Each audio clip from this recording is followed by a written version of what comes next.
দর্শক, সালাম স্টিল ভোটের গাড়ি নিয়ে এই মুহূর্তে রাজধানীর গুলশানে আছেন সহকর্মী মনির হোসেন তপু। তিনি জানাচ্ছেন ঢাকা 17 আসনের নির্বাচনী হালচাল।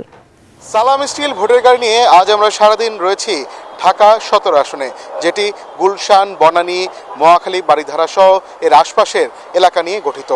এখানে আমরা সারাদিন যেমনটা ভোটারদের সাথে কথা বলেছি, তারা বেশ কিছু সমস্যার কথা এখানে চিহ্নিত করেছেন।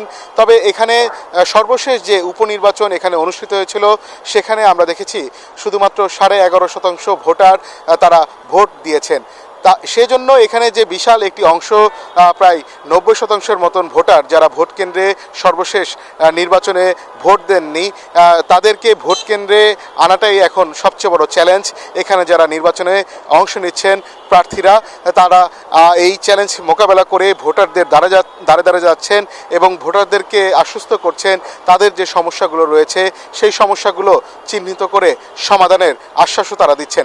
তবে এখানে একটি বড় একটি বিষয় হয়ে দাঁড়িয়েছে, এখানে যেহেতু সমাজের উচ্চ শ্রেণীর মানুষরা এখানে বসবাস করছেন, একই সাথে নিম্ন আয়ের খেটে খাওয়া মানুষরা করাইল বস্তি সহ আশপাশে তারা বসবাস করছেন। সেক্ষেত্রে যারা প্রার্থী রয়েছেন তাদেরকে অনেক ধরনের হিসাব নিকেশ করতে হচ্ছে আসন্ন নির্বাচনে বিজয়ী হওয়ার জন্য। সালাম স্টিল ভোটের গাড়ি থেকে নিয়ে এই ছিল আমার কাছে ঢাকা 17 আসন থেকে সবশেষ খবর।